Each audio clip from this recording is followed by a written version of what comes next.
द्वैपायनो विरह कातरया जुहावा पुत्रेति तन्मयतया तरवोऽभिनेदोस्तं सर्वभूत हृदयं मुनिमानतोऽस्मि। सुखदेव रूपाय नमो नमः। ध्यानार्थे यक्षपुष्पाणिं समर्पयामि। गंधं विलेप्य ओं त्वां गंधर्वाखनस्त्वां इन्द्रस्त्वां बृहस्पति त्वामोखधि सोमो राजा विद्वान् इक्ष्वादमुच्यतः। सर्वोपचारार्थी गंधाक्षत पुष्पाणिं समर्पयामि।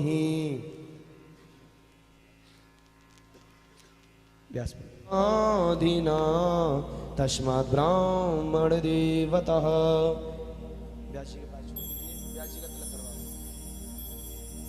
ओम नमो ब्रह्मण्य देवाय गोब्रह्मण्यहिताय च जगद्धिताय कृष्णाय गोविंदाय नमो नमः। ध्यानमूलं गुरोर्मूर्ति पूजामूलं गुरोर्पदं मंत्रमूलं गुरोर्वाक्यं मोक्षमूलं गुरोर्कृपा। अज्ञानतिमिरान्धस्य ज्ञानाञ्जलशलाकया चक्षुरुन्मीलितं येन तस्मै श्रीगुरुवे नमः। ॐ कान्तिशिताम्रसतिनिन्दितसारदेन्दोर्यत्रैकतो विलसितामशिताङ्गशोभां वृन्दावनेऽपि कृतया मुनिमानसङ्गं राधामुकुन्दयुगलं तदहं नमामि। ओम जय जय श्री राधारमण जय जय नवल किशोर जय गोपी चित चोर प्रभु जय जय माखन चोर। ओम कृष्णाय वासुदेवाय हरये परमात्मने प्रणतक्लेशनाशाय गोविंदाय नमो नमः।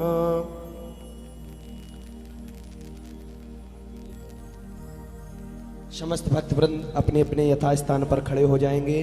पावन पुनीत श्रीमद् भागवत महापुराण की दिव्य आरती में सम्मिलित होंगे। हरि ओम। चंद्रमा मनसो जात चक्षोः सूर्यो अजायता श्रोत्राद्वायुष्य प्राणस्य मुखादग्नेरजायतः। ज्वालामालिन्यै नमः रत्नैश्वर्यै नमो नमः।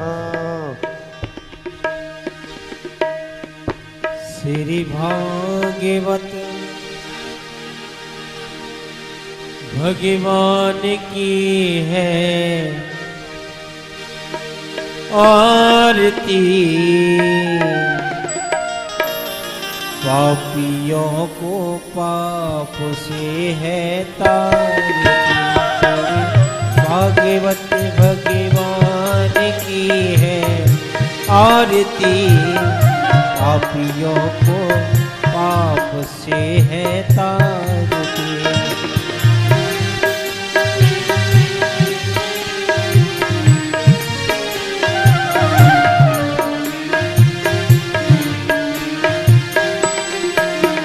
श्री भागवत भगवान की है आरती। पापियों को पाप से है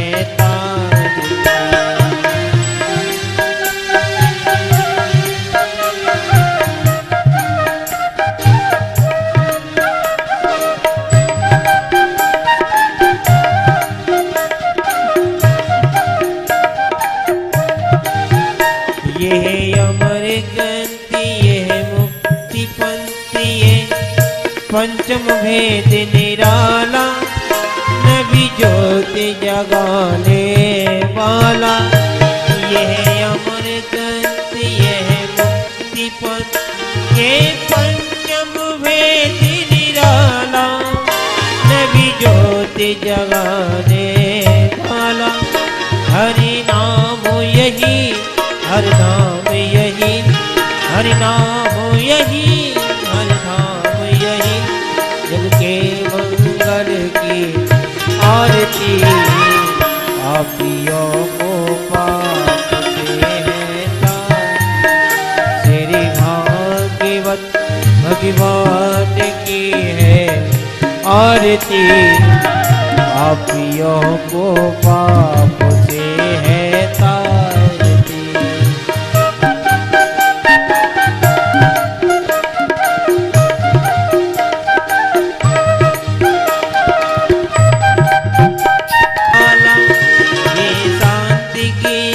पावन हरि दर्श दिखाने वाला ये सुख करनी ये सुख हरणी ये सुख हरणी ये सुख हरणी श्री मधुसूदन की आरती आप योगों की है आरती आप को पाप से है तारती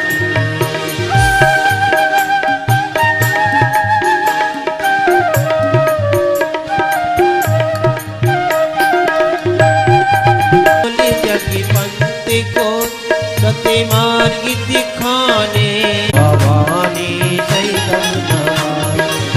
तुम्हें माता चिता तुम्हें बंधो चस्का तुम्हें वेद्या धर्म तुम्हें सर्वं मम देव देवा देव सर्वं मम देव देवा देव सर्वं मम देव हरे राम राम राम हरे हरे हरे कृष्णा हरे कृष्णा कृष्ण कृष्ण हरे हरे कृष्णा कृष्ण कृष्ण हरे हरे हरे कृष्णा हरे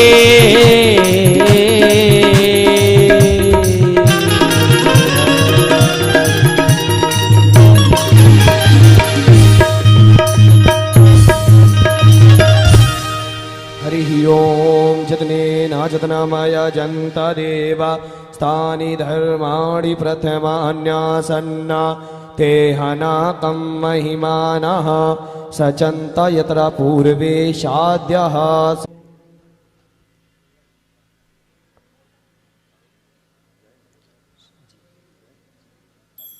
आप सभी भक्त गणेशाय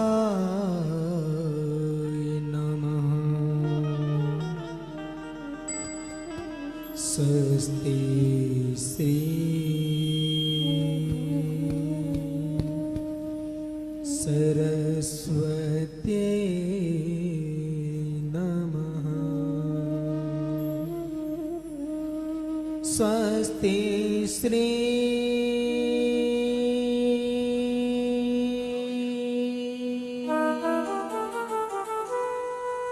राधा चरण कमलेभ्यो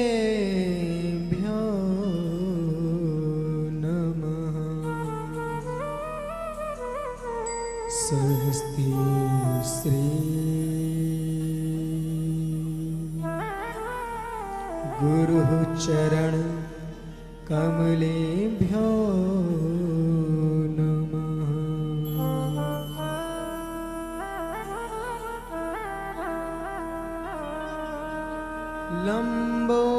लंबोदरं परम सुंदरमेकदन्तं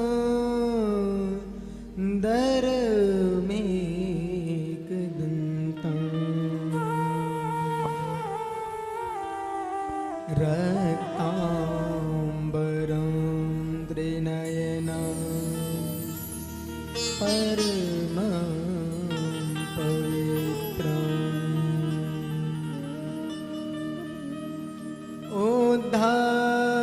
दिवाकरनिभो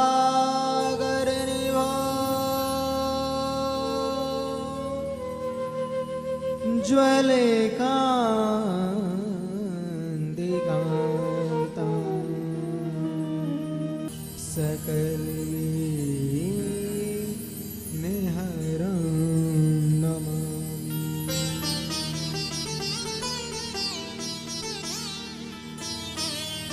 कृष्ण त्वदीय पदपा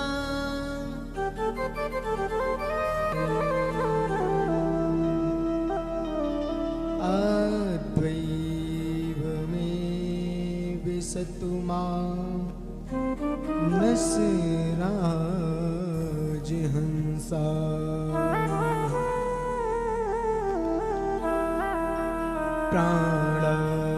प्राणप्राणाय स्वामय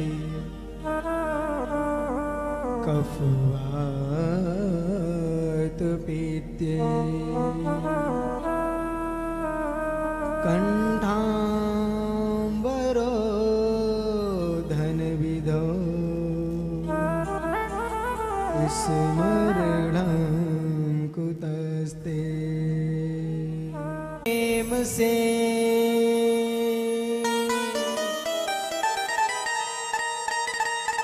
लो हरि का नाम, आप सभी भक्तों को पंकज की सीताराम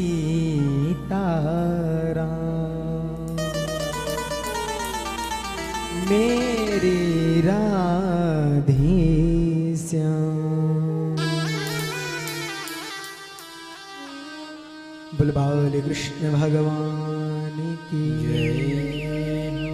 राधा माधव सरकार की बोलो पवन सुत हनुमान जी महाराज की नंदलाल जी मेरे प्राण या नंदलाल जी मेरे प्राणों से प्यारे गोपाल जी।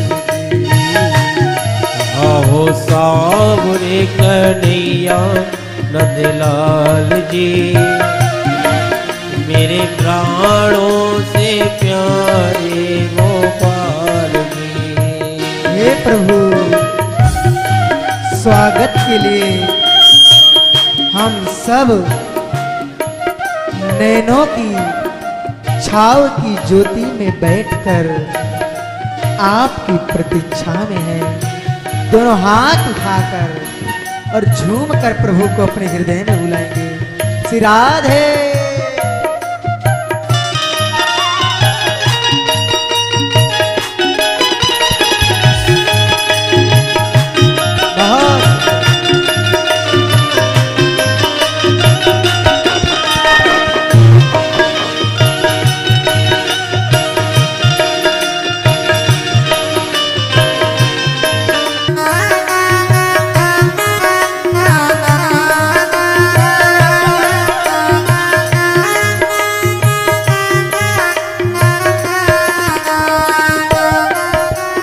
वृंदावन सोवन नहीं, वृंदावन सोवन नहीं, कृष्ण नाम सोना। वृंदावन सोवन नहीं, कृष्ण नाम सोना। वृंदावन सोवन नहीं, मेरे प्राणों से प्यारे गोपाल जी। आओ आओ कन्हैया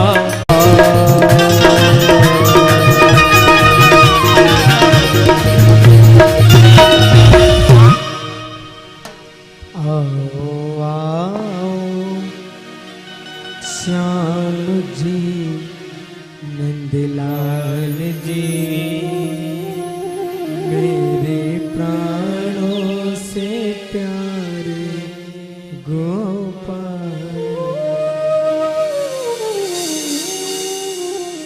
बुलबा के बिहारी लाल की जय हो। श्री राधा माधव सरकार की जय हो। बुलवंशी वारे की जय। वाले बाबा लाजी महाराज की जय हो। परम मंगलमय परात्पर अखिलेश्वर अकारण करुणा वरुणालय भक्त वांछित कल्पतरु तलिंदित विदिंदित पीतांबरधारी बालकृष्ण की वांगमयी प्रतिमूर्ति श्रीमद्भागवत महापुराण जो कि विग्रह स्वरूप में आज हम और आपके सामने विद्यमान हैं। इस महान विग्रह को इस दास का कोटि कोटि प्रणाम स्वीकार हो। इस मंच पर वृंदावन, वाराणसी जैसी पावन ज्ञान और भक्ति की जन्मभूमि से पधारे हमारे सभी विद्युत ब्राह्मण, जो कि अपने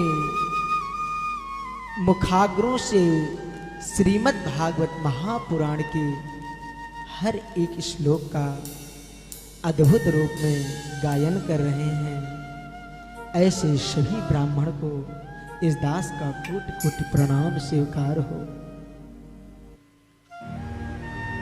प्रभु गोविंद जो कि वृंदावन की उन रजों में खेले हैं, जिस रज में श्री किशोरी जी आज भी ताता थैया करती हैं, उस रजों से बिल्कुल लिप्त हुए एवं इनके कंठ में मां सरस्वती मानो ताता थैया कर रही हैं।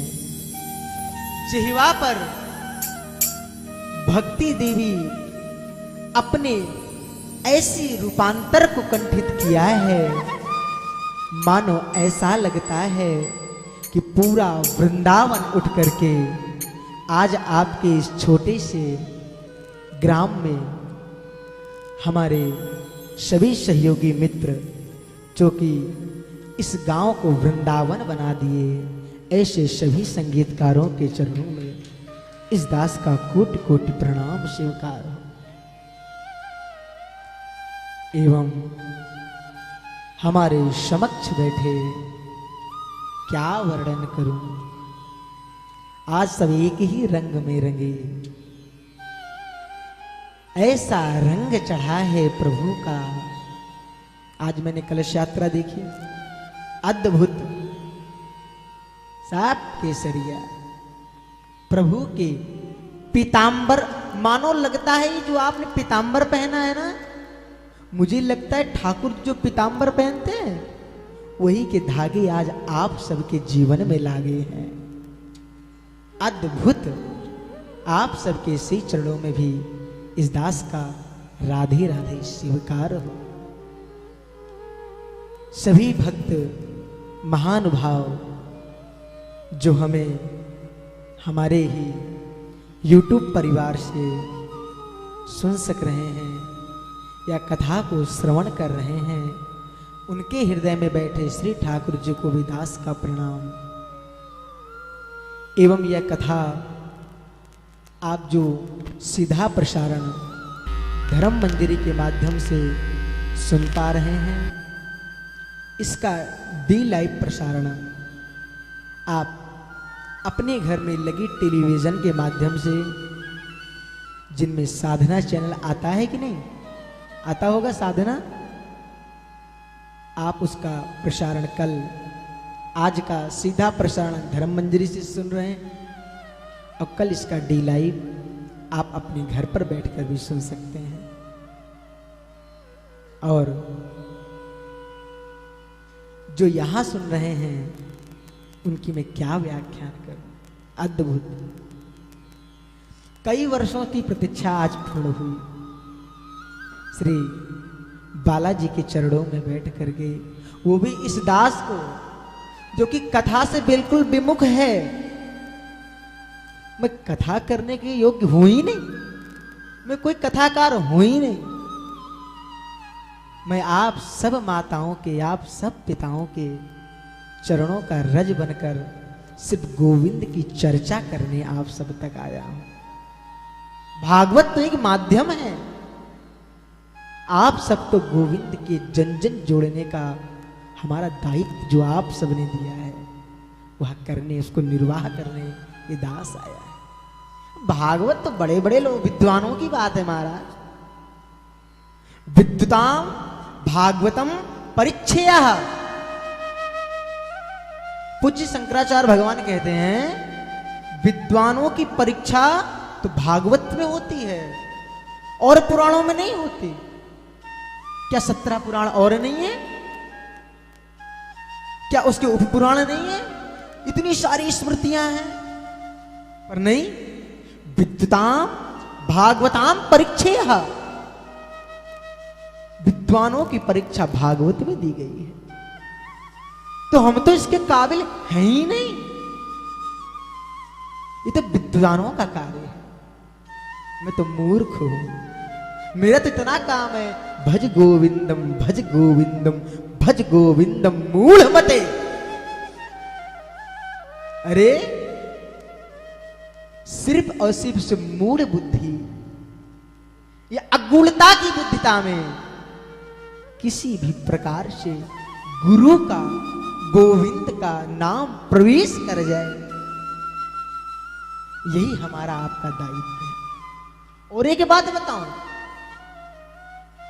परमात्मा उन्हें जल्दी नहीं मिलते जो कि पोथी की पोथी खोलते रहते हैं। हाँ? परमात्मा तो उनको मिलते हैं जो भागवत की पोथी नहीं, जो शास्त्रों की पोथी नहीं, जो वेद उपनिषदों की पोथी नहीं, जो अपने मन में विषयों की ग्रंथि को खोलते हैं। परमात्मा उन्हें मिलते हैं, परमात्मा उन्हें नहीं मिलते। अद्भुत। सबरी कितनी विद्वान थी हम आप जानते, भली बात परिचित है। कितनी विद्वान थी जी। उसे तो राम नाम कहना भी शुद्ध उच्चारण नहीं आवे, वो तो मतंग मुनि की कृपा हो गई जिनने गोविंद नाम 12 अक्षर मंत्र दे दिया। उसे तो इतना ही पता था किस प्रकार से गोविंद की रज मिल जाए, एक बार दीदार हो जाए सरकार का। वो विद्वता की बात तो होती नहीं। परमात्मा विद्वानों को नहीं, परमात्मा तो जो अपने मान का मर्दन कर दिया हो, परमात्मा उन्हें प्राप्त होते हैं। तो आज यह नौहाल परिवार कई वर्षों की आस लेकर, इसे थोड़ा देखते रहना, यह नौहाल परिवार एवं यह ग्राम जो प्रभु की आकांक्षाओं में ललायित था, आज वह सबकी आकांक्षा हमें पूर्ण होती हुई दिख रही है। दिख रही है कि नहीं? ये कथा बहुत ही आगे पीछे हुई है, इसका समय ही नहीं सुनिश्चित हो पा रहा। और ये कथा का संकल्प ऐसी वैसी जगह नहीं लिया गया है। ये कथा का संकल्प तो पितृस्य देवाः भूमि गया भूमि जनार्दना, ये तो उस भूमि से लिया गया है जहां गजाधर भगवान का दिपावगी पितरों की भूमि। महाराज गजाधर भगवान, गया जी, यह नवहाल परिवार, ये रसिक भाविक हैं। ये कहते हैं पिबद भागवत रसामाल्यम मुहुरहो रसिका भूभाविका। ये वहां भी भागवती श्रवण करने आए,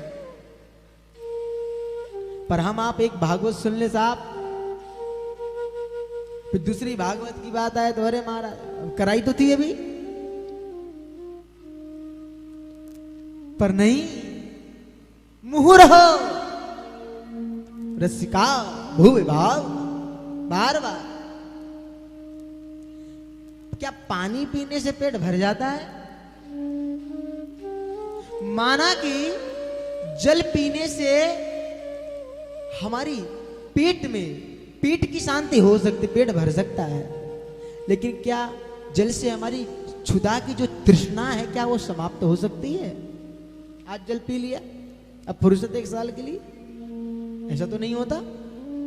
जल एक बार पी लिया और जैसे शाम होने कोई फिर साहब। अब जल पीने की महत्व उनसे पूछो जो माताएं करवा चौथ का व्रत करती हैं। दिन तो चकाचक निकल जाता है साहब, लेकिन जैसे ही समय बीतता है, जब जल की तृष्णा सताती है, जल की संतप्तता में तप्त होना पड़ता है, तो वही तृप्त हो सकता है। जल की कीमत एक प्यासा ही जान सकता है।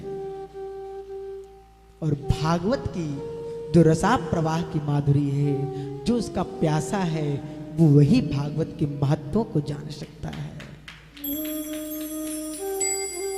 वहां पर भी कथा श्रवण करने आए और एक कथा का और संकल्प ले आए। मैंने कहा, मैं इन्हें प्यार से पिताश्री भी कहता हूं, श्रेष्ठ है। मैंने कहा, आप अभी तो भागवत सुन रहे हैं, फिर संकल्प लिए जा रहे हैं। महाराज, माना कि भोजन से पेट भर सकता है, पर कभी क्षुधा तृप्त नहीं होती। इन कथाओं को सुन करके माना कि 7 दिवस में हमारी पूर्णाहुति हो जाए, लेकिन ये मन अभी भी ललायित है, अभी इच्छा तृप्त नहीं हो। अभी तो भज गोविंद कथा का जो समय था, मानिए कि एक एक महीना ऐसा कट रहा था जैसे एक एक वर्ष कटता है। ये जो यह एक भक्त की कंठता है। आपको बताऊं, भक्ति की पराकाष्ठा क्या है?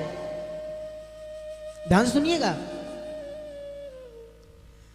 अगर व्यापारी दुकान पर बैठा है तो कब तक का व्यापारी? तो दुकान पर बैठा है तब तक का नहीं,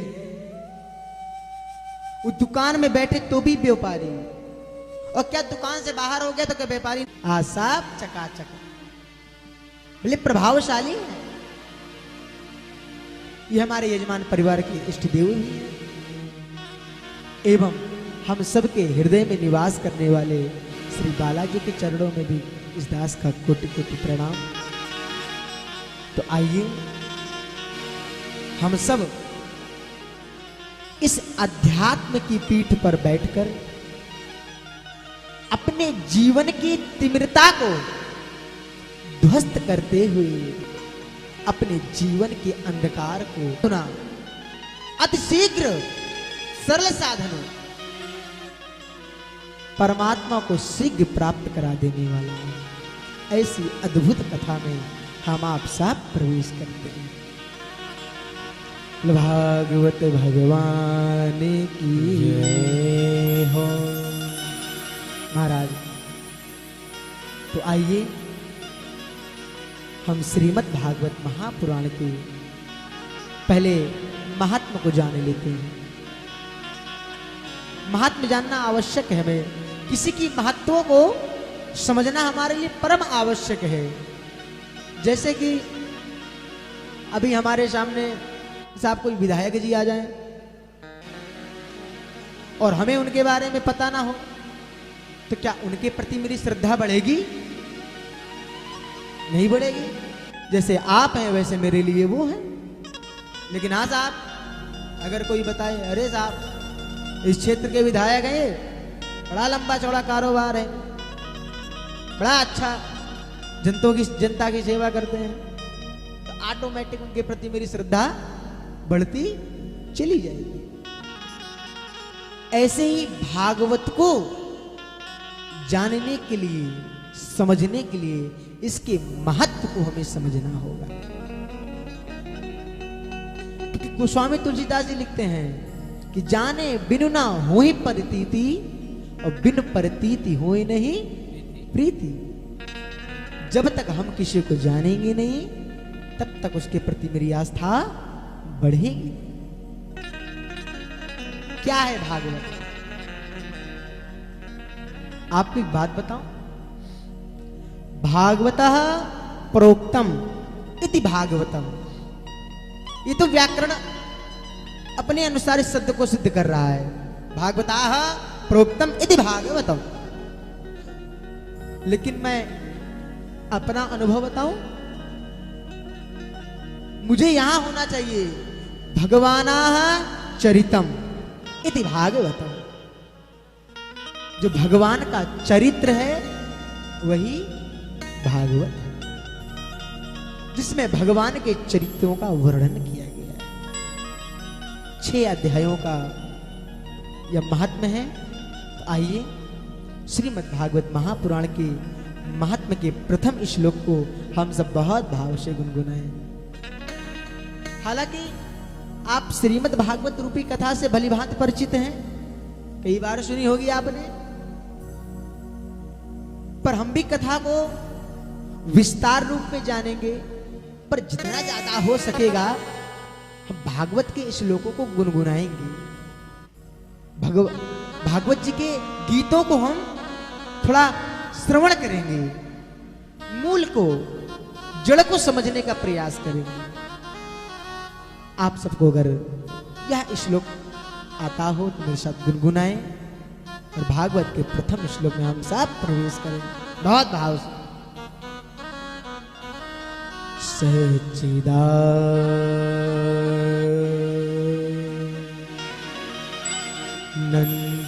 सच्चिदानन्दरूपा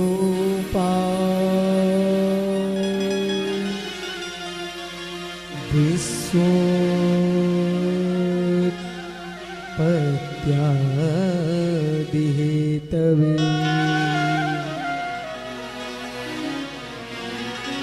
तापत्रये विनाशाय श्रीकृष्णाय वयं नमः। सच्चिदानन्दरूपाय।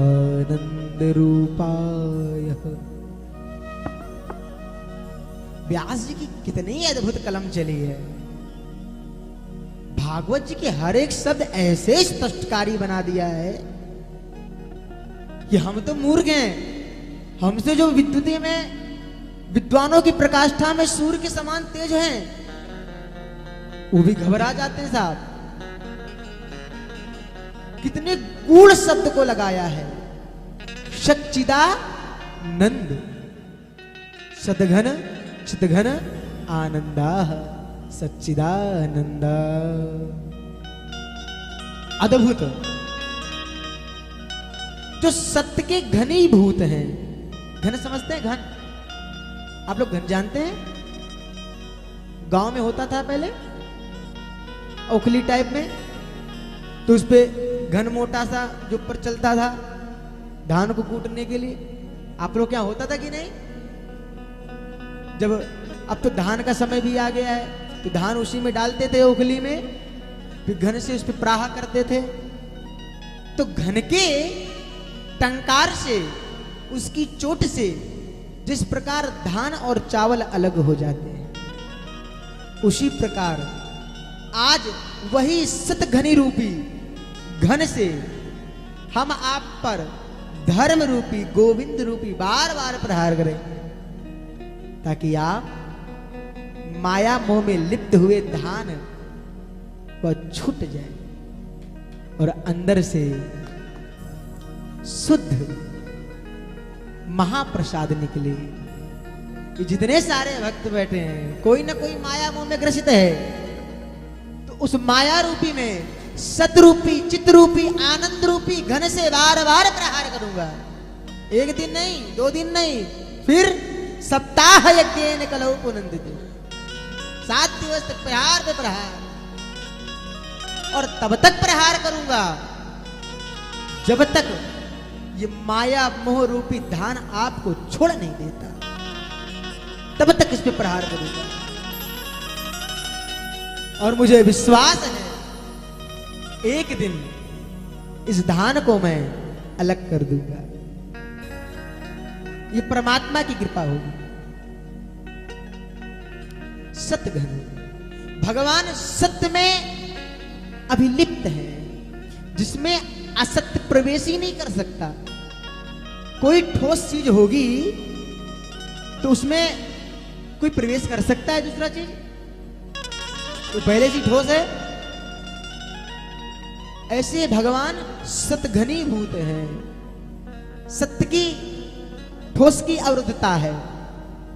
चित्त, जिस चित्त माने ज्ञान, जिनमें अज्ञानता प्रवेश ही नहीं है। आनंद, जो स्वयं में अपने आप को आनंदमय बना रखा है, जिसमें अधिकृतियां तो प्रवेश नहीं कर सकती, दुख क्लेश तो छू ही नहीं सकता, ऐसे हैं मेरे सच्चिदानंद। ये तो रूप की प्रकाष्ठा हुई। तो भैया किसी ने कहा अच्छा आपके भगवान जी इतने अद्भुत हैं, बोले हाँ, तो ले करते क्या क्या है? विश्वोत्पत्त्यादि हेतवे। अभी कलाओं की प्रकाष्ठा का वर्णन हो रहा है। ये तो रूपक हो गया, सदघन चिदघन आनंद। अब इनकी कलाओं की प्रकाष्ठा का वर्णन है। ये करते क्या है? बोले ये विश्व की स्वयं उत्पत्ति करते हैं, स्वयं सृजन करते हैं, स्वयं पालन करते हैं। और जब कई कल्पांतर, जब 14 मनवांतर बीत जाएं, तो अंत में अपनी एक भ्रुकुटी को टेढ़ी करके पूरे संसार को अपने में समाहित कर लेते हैं। विश्वोत्पत्त्यादि हेतवे। और क्या करते हैं? बोले तापत्रय विनाशाय। बोले दैहिक दैविक भौतिक ताप नहीं है जो देह को व्याप्त होते हैं साहब। थोड़ा समय बीता, कथा कुछ ही मिनटें हुई, फिर साहब दैहिक देह से निद्रा देवी आने लगी साहब, व्याप्त होने लगी। देहिकी भोजी का।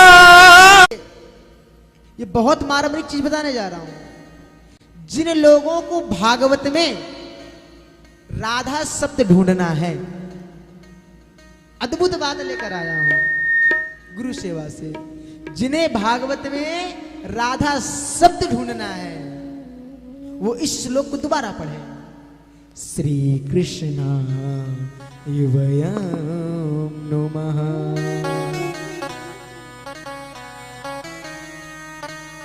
यहां पर कृष्ण को अकेले प्रणाम नहीं कर रहे हैं। इस सम्मानता शब्द नहीं है श्री। श्री का मतलब समझ रहे हैं क्या है? हमारी वृषभानि नंदिनी श्री किशोरी जी। कौन है? श्री किशोरी जी। मानो व्यास जी ने राधा जी का शब्द नाम न लेकर वहां पर श्री किशोरी जी का वर्णन किया है, और मानो ऐसा प्रदर्शित कर रहे हैं कि मैं राधा कृष्ण को प्रणाम करता हूं। श्री कृष्णाय वयं नमः। हमारे वृंदावन में के बाद अद्भुत बात बताऊं। आप लोग वृंदावन कौन कौन गया है? अच्छा, और कौन कौन जाना चाहता है? वाह, वहां पर जाना एक अद्भुत चीज बताऊं मैं आपको। वृंदावन में कोई कृष्ण कृष्ण नहीं कहता। आपको पता है क्या कहता है? जरा जोर से बोलना, आवाज नहीं आई। राधे राधे। पर राधे शब्द आप अगर बोलेंगे 2-3 बार ना, तो उसमें एक शब्द और निकलेगा। बोलिए जरा एक बार। राधे राधे राधे राधे राधे। हे राधे राह दे। क्या दे रहे बोल रहे हैं? राह दे। राधे हमें राह दे, हम भटक चुके हैं संसार की माया में। राधे राह दे। तो वेद व्यासी वहां पर राधा शब्द को हटा करके श्री शब्द को सूचक बनाया। और वृंदावन के बरसाने में बताऊं, वहां पर किशोरी जी को कोई राधे नहीं कहता, फिर क्या कहता है? श्री किशोरी जी है। वृंदावन के कण कण में। अद्भुत है वचन। आइए गुनगुना लेते हैं थोड़ा सा।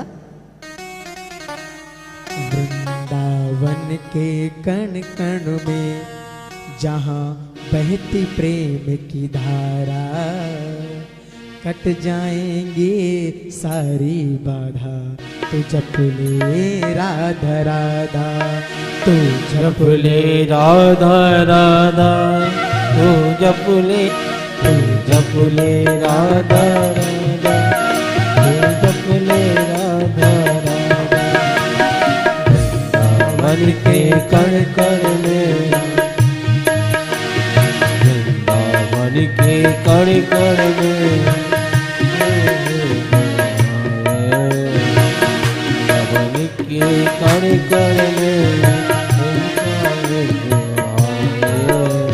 कट जाएंगे तेरे बाधा जप ले राधा राधा तू जप ले राधा राधा तू जप ले राधा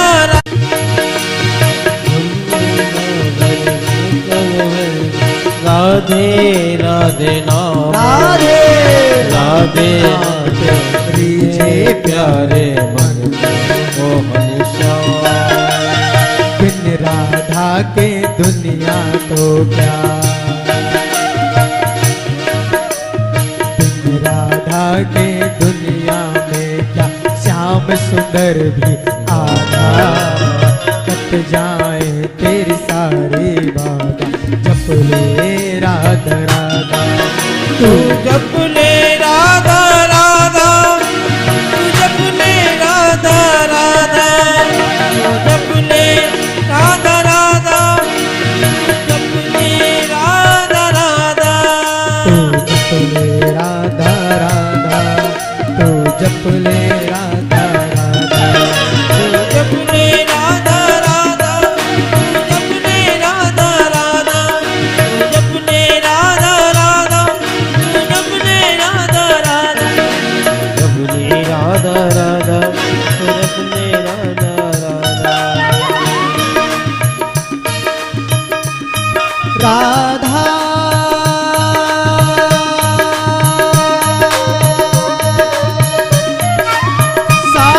साध्यं यस्य राधा राधा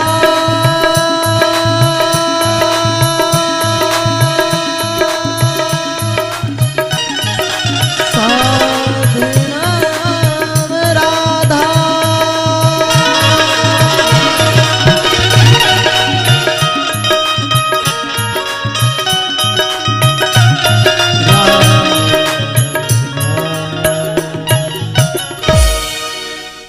वृंदावन के कण कण में जहाँ बहती प्रेम की धारा कट जाए तेरी सारी बाधा तो जप ले राधा राधा।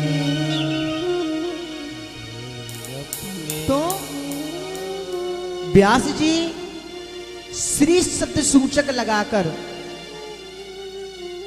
वहां पर राधा शब्द को वर्णित किया है। एक हमारे गीता पृष्ठ गोरखपुर से एक पुस्तक है, उसे आप पढ़ना, चैतन्य महाप्रभु करके। तो उसमें श्री शब्द को राधा शब्द में परिवर्तित किया गया है वैयाकरण से ध्यान से। श्री किशोरी जी स्वयं में वृषभानुनंदिनी जनक नंदिनी परम जगदम्बा लाडली सी राधा रानी है। और वो राधा रानी नहीं बल्कि समस्त जगत की वो महारानी है। तो यहां पर वेदव्यास जी ने कितने सुंदर शब्द लगाए हैं, श्री कृष्णाय वयम नुमः। मैं कृष्ण को अकेले नहीं, फिर किशोरी वृषभानुनंदिनी श्री वृषभान दुलारी राधा के साथ कृष्ण को प्रणाम करते हैं। कथा समझ में आ रही है? सबको आ रही है? पक्का? तो जोर से बोलना, राधे राधे।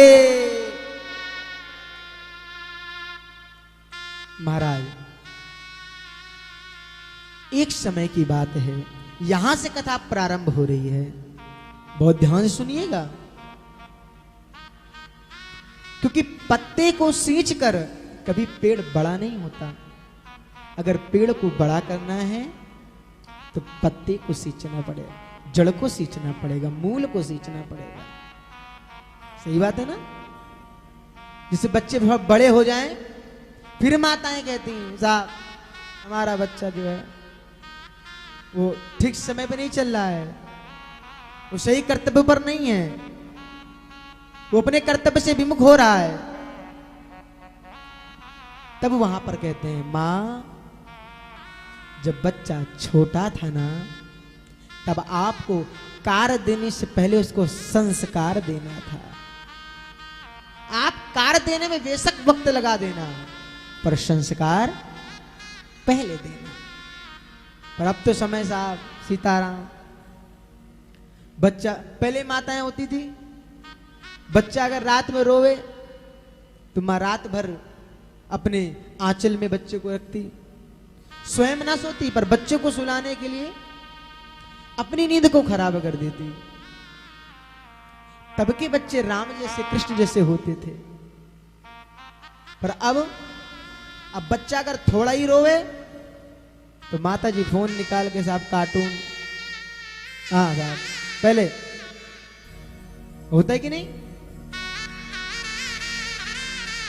पहले माताएं बच्चों की सेवा में, वो ममत्व कहां गया, वो प्रेम की प्रकाष्ठा कहां, जगने की आवश्यकता नहीं पड़ेगी। ये जान लीजिए अभी भी समय है, वक्त अभी गया नहीं है।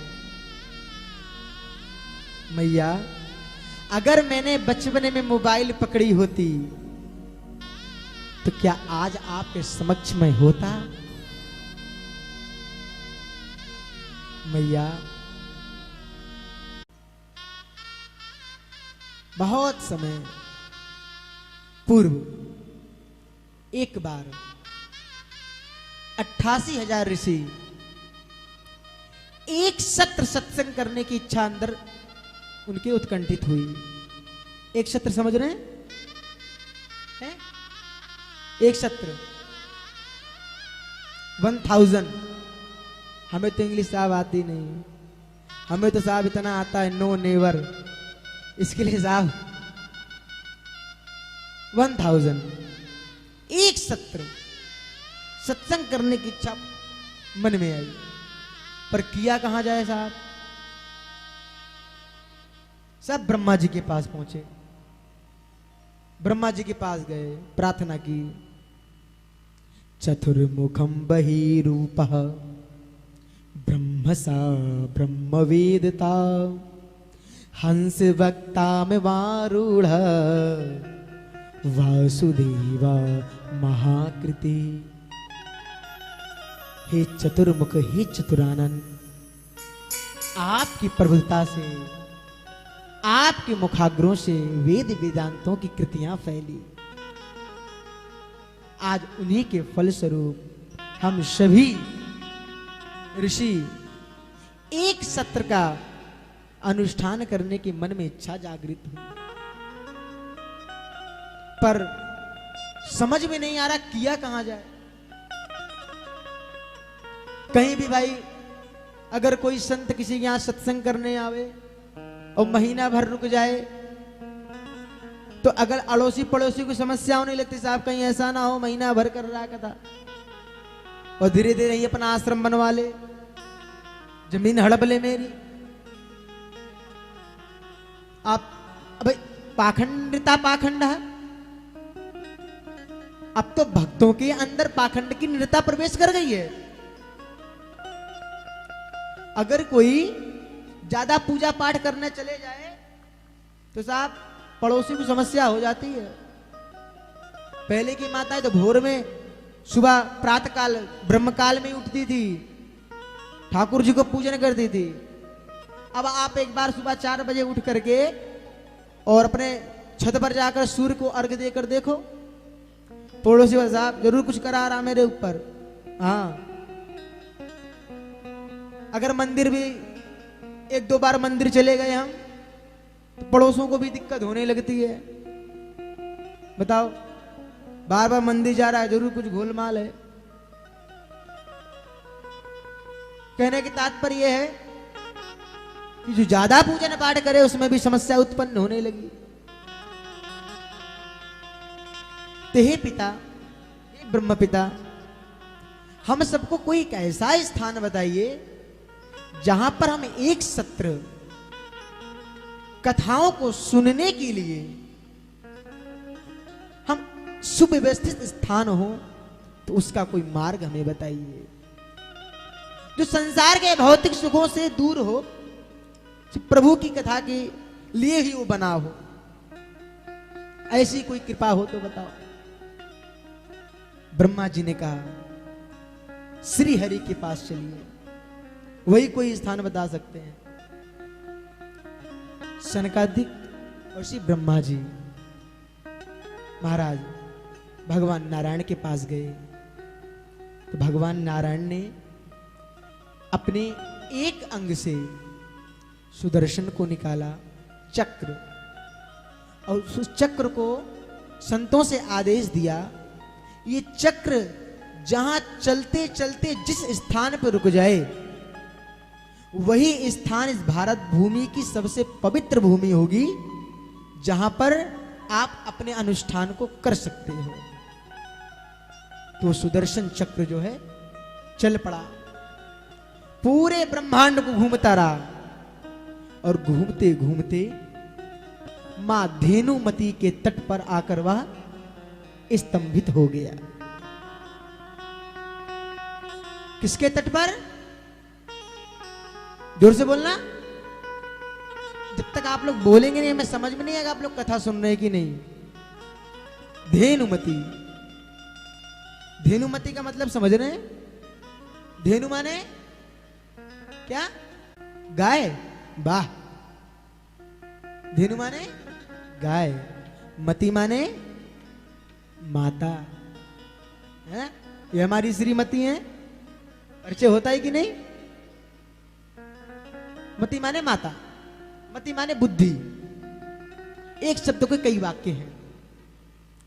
तो धेनुमती, जिन्हें वर्तमान में हम धेनु माने गौ, मती माने माता, जिन्हें हम गोमती के नाम से जानते हैं, जो कि दिव्य सीतापुर जनपद में दिव्यमय स्थान नैमिषारण्य की भूमि पर लहराती हुई छमछम करती हुई दिव्य स्थान को प्रकट किया है, जिन्हें हम आप नैमिषारण्य के नाम से जानते हैं। बहुत जल्दी हम आप सबको ले चल रहे हैं, माघ मेले के पावन अवसर पर दिव्य कथा का गान होगा नैमिषारण्य की भूमि पर। उसी तीर्थ पर एक बढ़िया विशाल बरगद का वृक्ष है, वहां पर एक सुंदर सा आसन लगाया गया, और वेदव्यास जी के परम शिष्य श्री सूत जी महाराज को स्थापित किया गया, और सभी 88,000 ऋषि, और उनमें से एक वयोवृद्ध श्री शौनक जी महाराज वो हाथ जोड़ करके बैठ गए। बढ़िया। अभी नैमिषारण्य क्या है? हमारा आपका मन चक्र है। क्या है? चंचला इति मति ही, ये हमारी आपकी मति की संतति है। चंचला ही मनाह कृष्णाः, ये मन मेरा चंचल है। अब हमें आपको अगर नैमिषारण्य पहुंचना है तो कैसे पहुंचेंगे? तो हम आप अपने मन को, मन रूपी चक्र को छोड़ेंगे पूरे संसार में, और ये मेरा मन चलते चलते चलते चलते जहां कहीं जा करके लग जाए, जिस पुरुष से लग जाए, जिस संत से लग जाए, जिस ईश्वर से लग जाए, वही हमारे नैमिषारण्य तीर्थ हो गया। तब ढूंढिए हमारा मन कहां लग गया जा करके। विषय विलासिता में ले जाएंगे तो मन भटक सकता है, अब अगर संतों के पास जाएंगे तो मन हमारा स्थिर हो सकता है। ये मन बड़ा चंचल है, कैसे तेरा भजन करूं। क्या बात है, बहुत सुंदर। जितना इसे समझाऊं मन हमारा उतना ही मचलता है, जितना इसे समझाऊं उतना ही मचले जाए। जितना इसे समझाऊं उतना ही मैं चले जाए। क्षमा तेरे शरीरों की। ये मन है, ये मन मेरा चंचल है।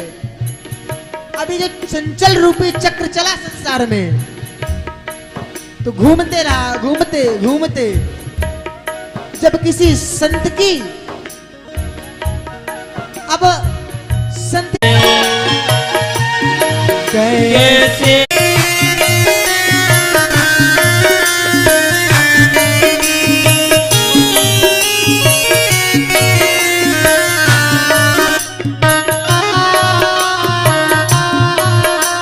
बड़े भाव के साथ, बहुत सुंदर।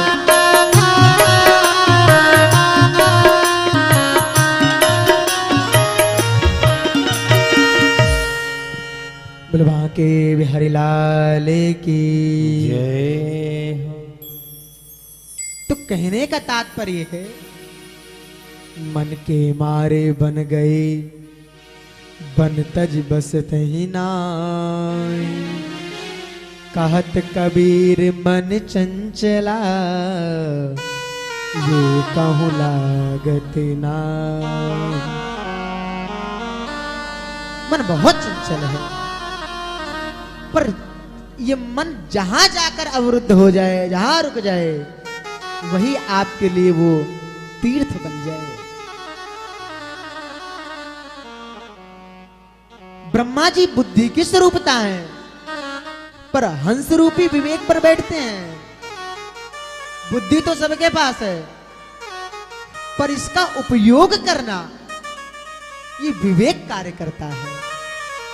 दूध सब पीते हैं, पर दूध में पानी में कितना इनकी मात्रा आपस में मिलित है, इनको दूर करने की क्षमता सिर्फ और सिर्फ हंस में है, विवेक में है।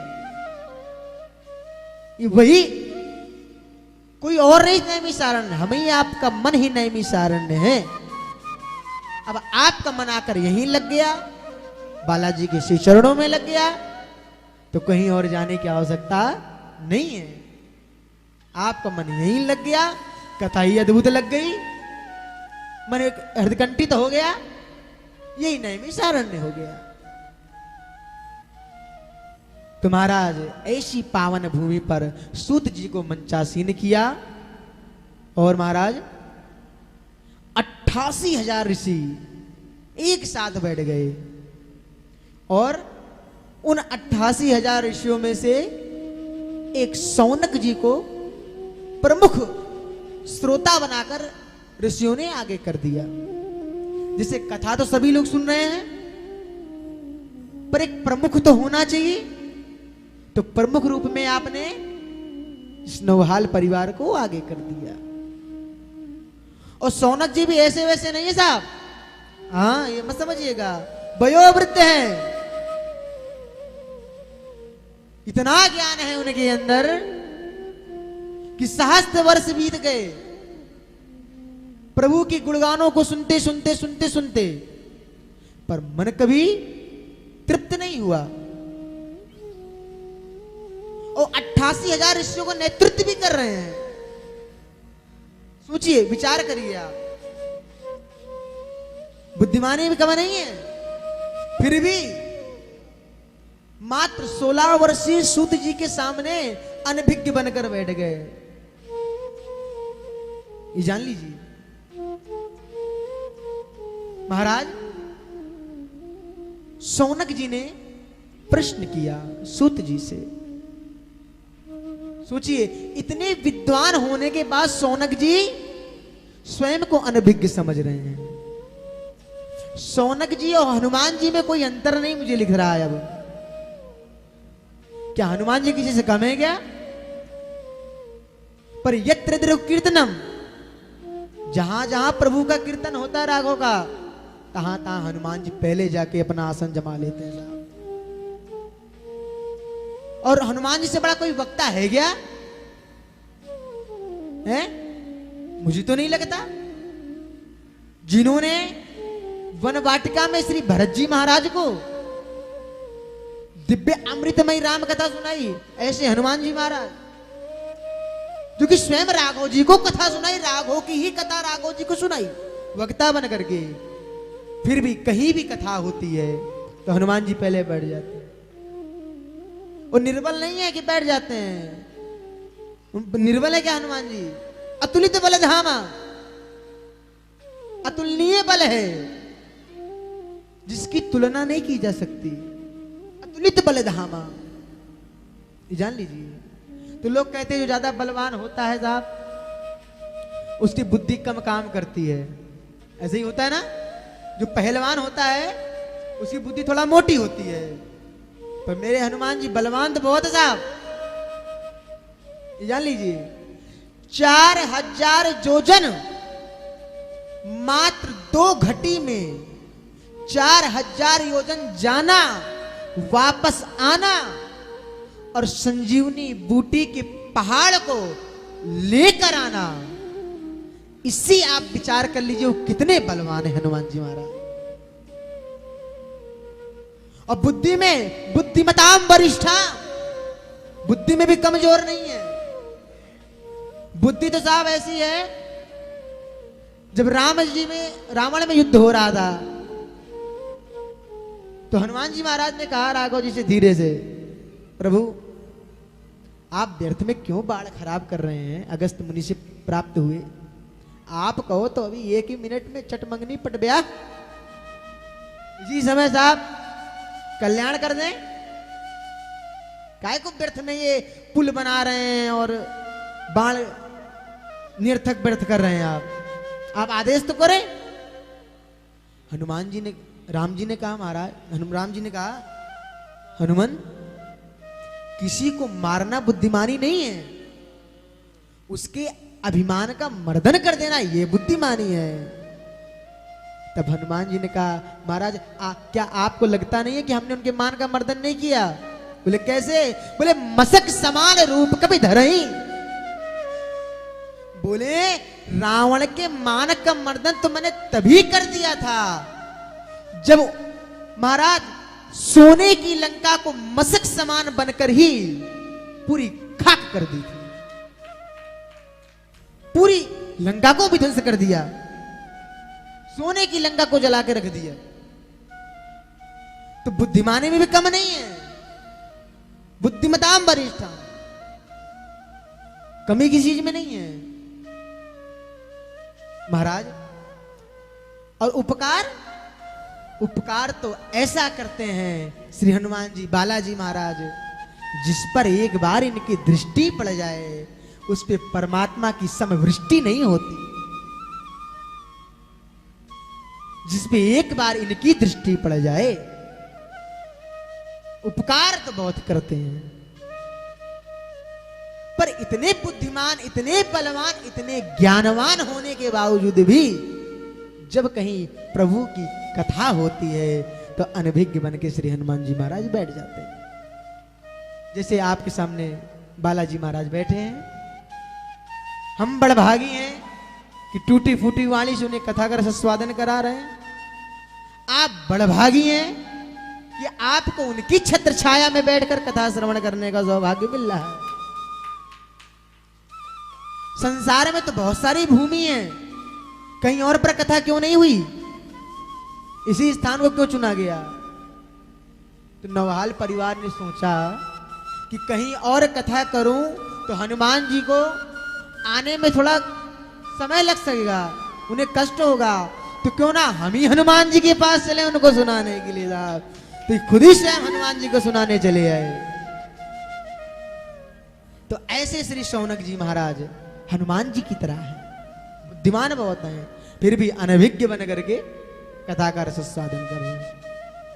और सूत जी महाराज से प्रश्न किया, कथा समझ में आ रही है? सबको आ रही है? जोर से बोला राधे राधे।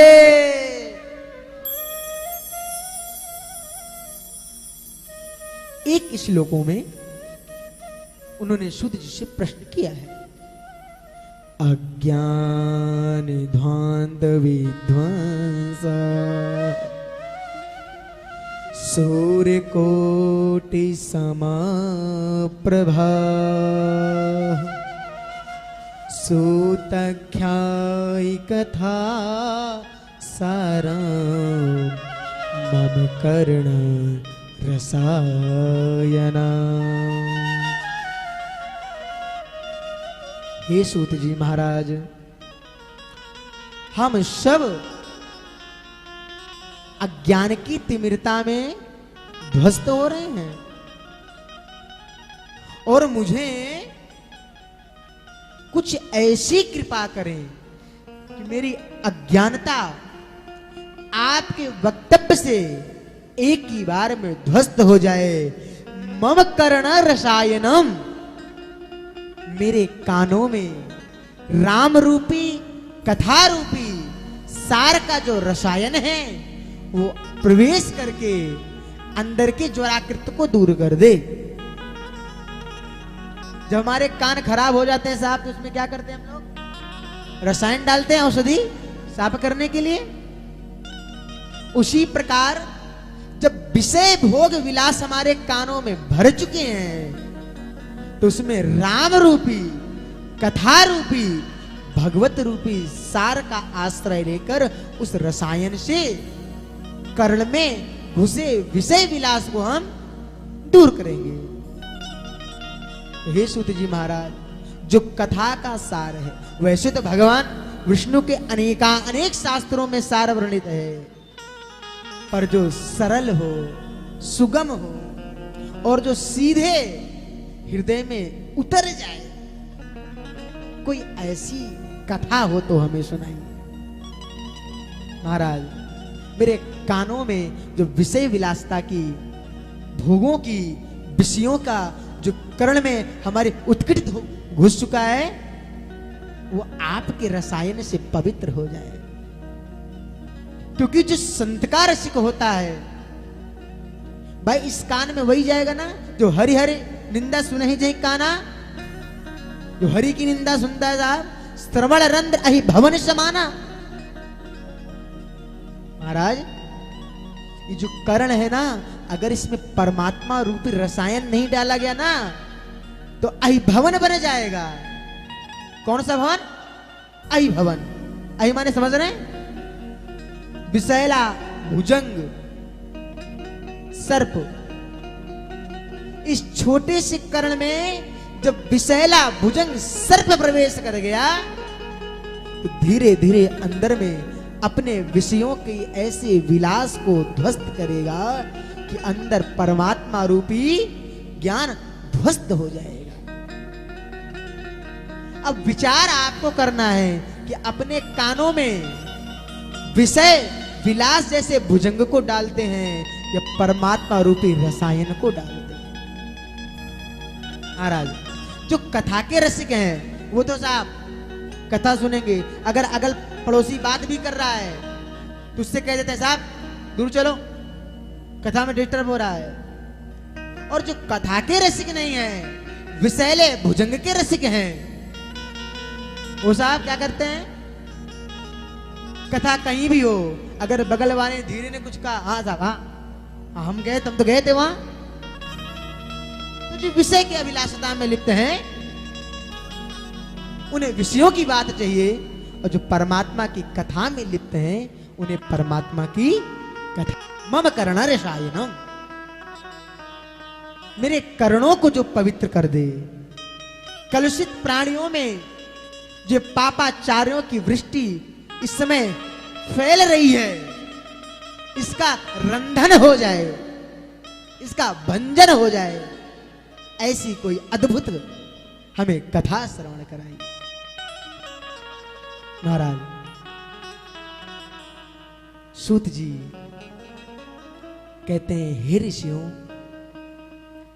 आप सबके प्रति मेरी इतनी प्रकाष्ठा सुन करके मैं बहुत आह्लादित हो उठा। तो ध्यान से सुनो, सावधान तनिया सुनो। आज मैं आपको ऐसी कथा श्रवण कराने जा रहा हूं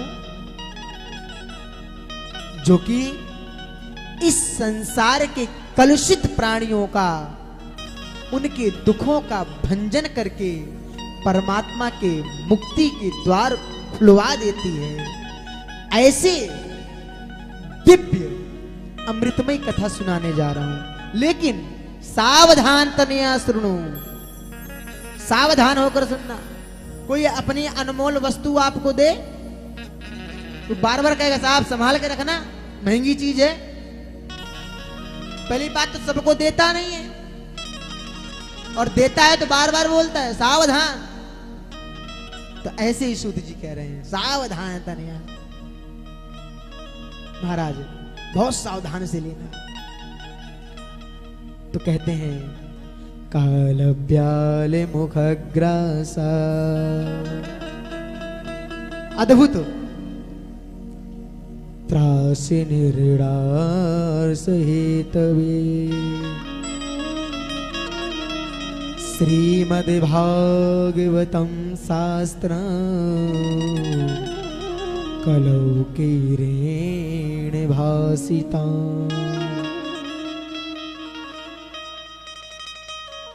ये संसार पूरा काल कमलित होने वाला है।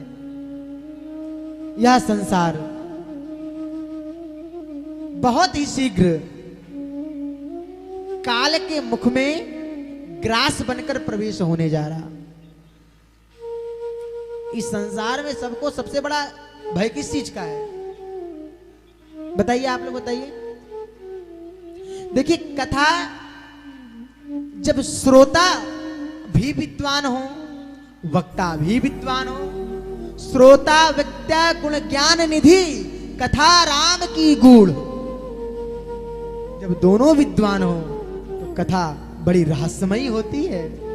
और मुझे लगता है कि श्रोता भी बहुत विद्वान है। हम तो आपके आगे कुछ भी नहीं है, पर हाँ इतना जरूर पता है कि कथा बड़ी रहस्यमयी होगी। हम आप ये संसार पूरा किस चीज के भय में ग्रसित है, कोई बता सकता है? मृत्यु। ये पूरा संसार अगर किसी के भय से डरता है तो किसके भय से? मृत्यु से। क्योंकि सारा संसार काल कमलित है, इसका नाम ही संसार है। संसारिका इति संसारा, जो सरकता रहता है। संसार को कभी पकड़ा जा सकता है क्या? है?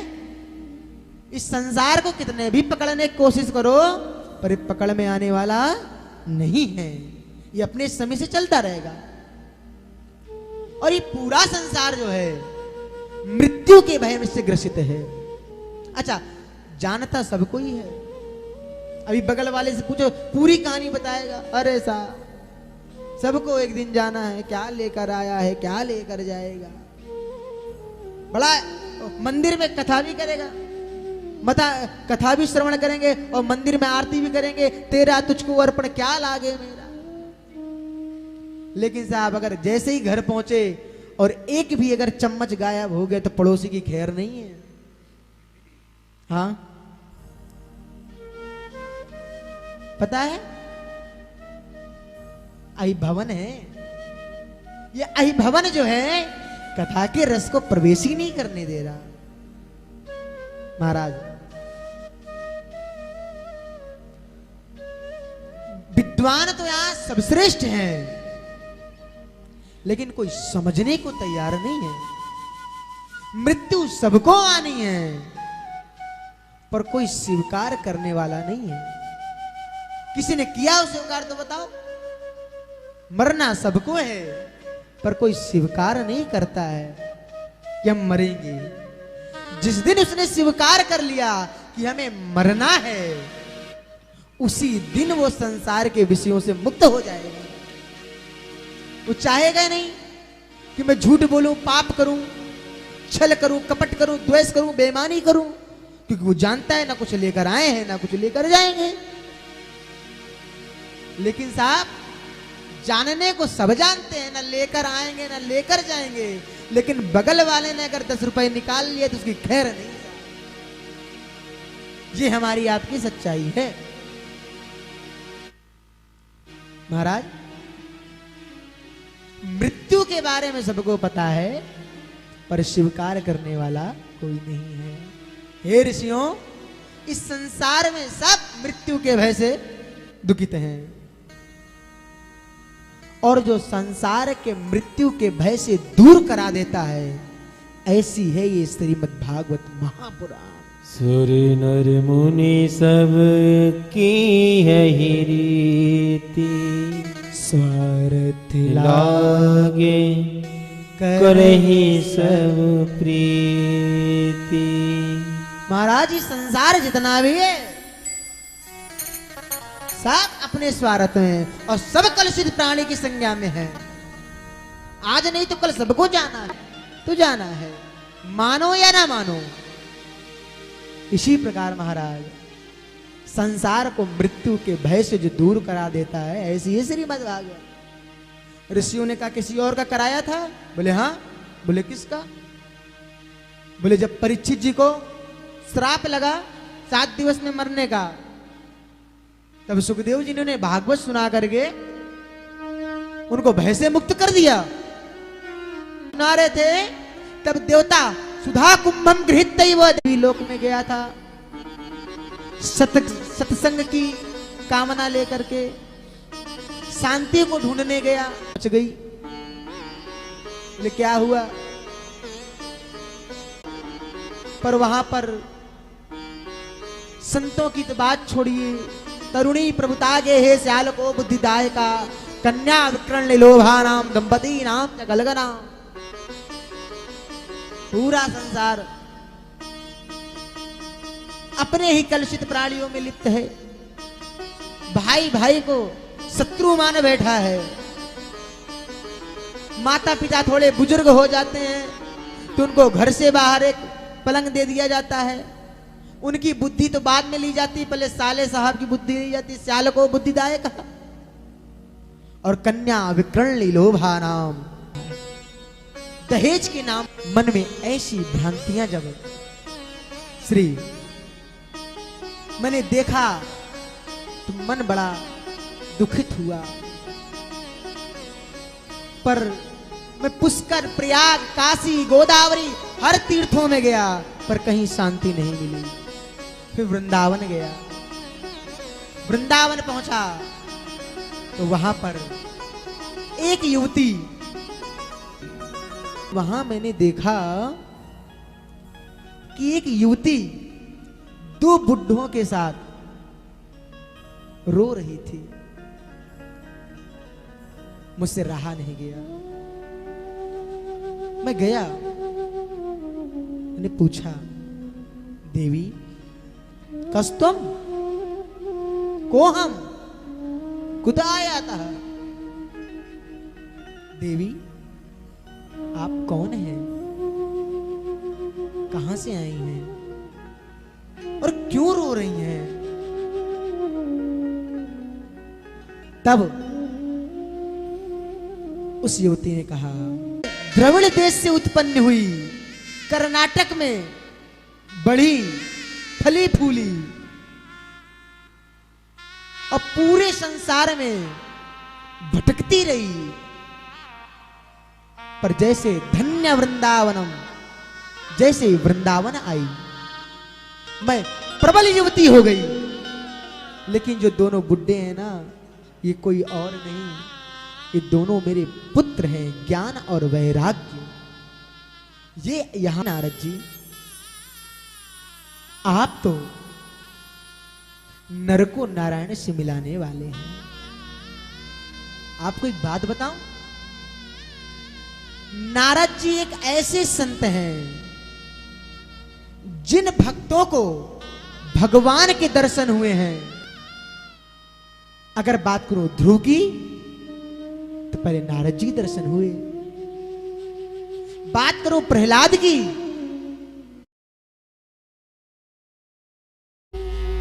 जिन माताओं ने अपने पुत्रों को खोया है वो भक्ति देवी की दशा को वही समझ सकती हैं।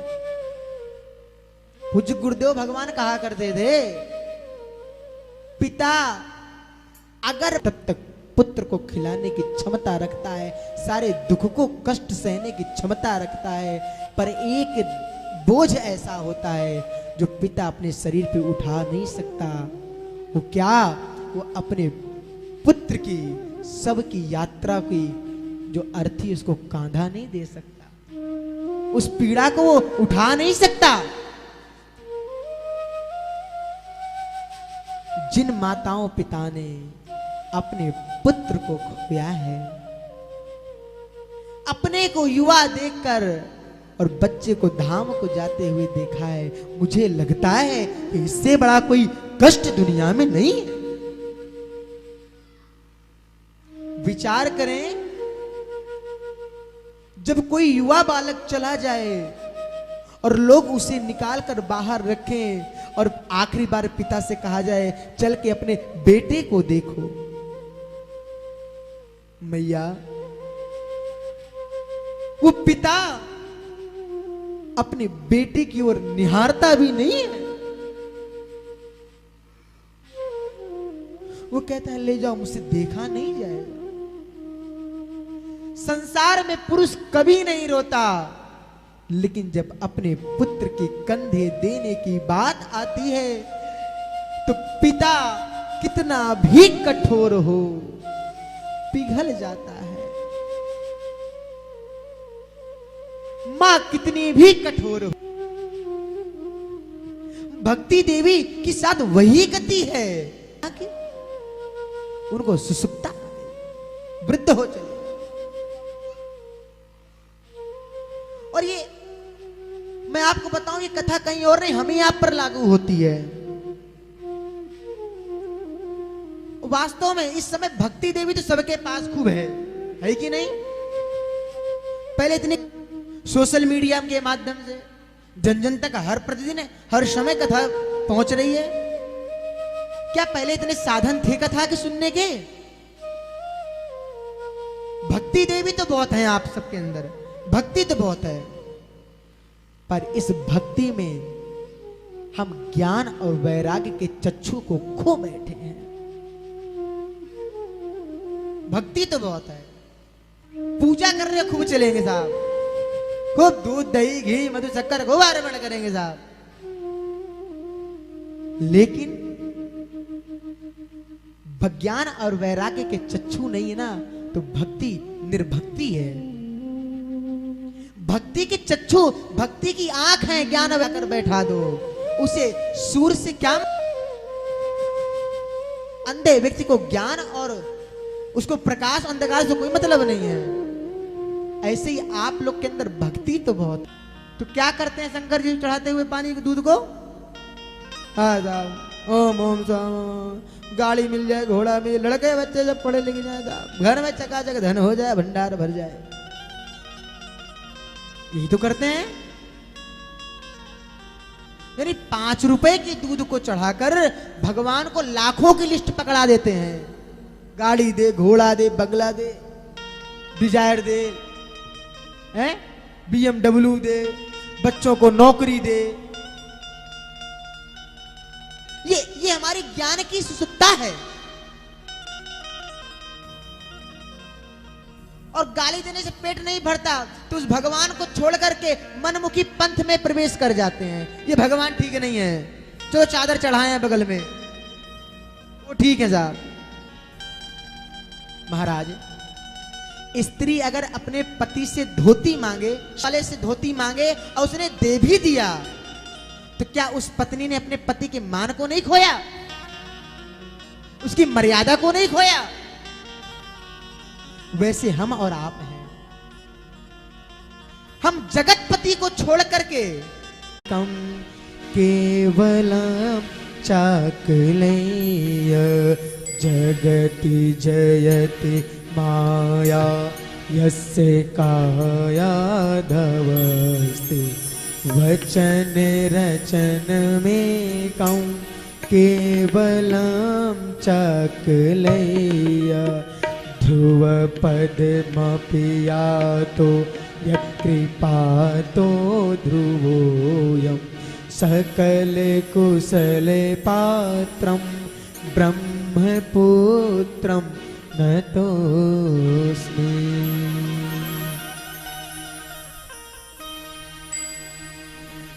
हे महाराज, हे नारद जी, ध्रुव पद आपके दर्शन से ध्रुव को परमात्मा के दर्शन हो गए। आपके ज्ञान से प्रहलाद जैसे भी, हिरण्याकश्यप जैसे राक्षस के बीच में रहकर भी प्रहलाद जी प्रभु के गुणगान को गाते रहे। मुझे पूर्ण विश्वास है कि आप हमारे अंदर की प्रकाष्ठा को, इस अज्ञानता को विध्वंस करके आप मेरे दोनों पुत्र को युवा करेंगे। तो नारद जी ने उसी क्षण वेद वेदांत गीता पाढ़े रमोरमह वेद वेदांत शास्त्रों का भी खूब वर्णन किया, लेकिन उनकी सुसुप्ता गई नहीं। आकाशवाणी हुई, सत्कर्म करूं तो पर सत्कर्म है क्या? बोले संतों से पूछो। तो नारद जी भटक रहे हैं संतों से पूछते पूछते। नारद जी ने कहा जब मुझे कोई नहीं मिला तो हे शनकादिक ऋषियों आप हमें मिले हैं, अब आप ही बताओ सत्कर्म क्या है। तब शनकादिक कहते हैं सप्ताह यज्ञ कलौ श्रीमद् भागवत महापुराण ही सत्कर्म का एक अंग है। नारद जी के मन में शंका हुई भक्ति सुतौ रूपा सहसा विराजे। भक्ति देवी प्रकट हो गई ताता थैया करते हुए, मम कम तिष्ठामि, मैं कहां बैठूं।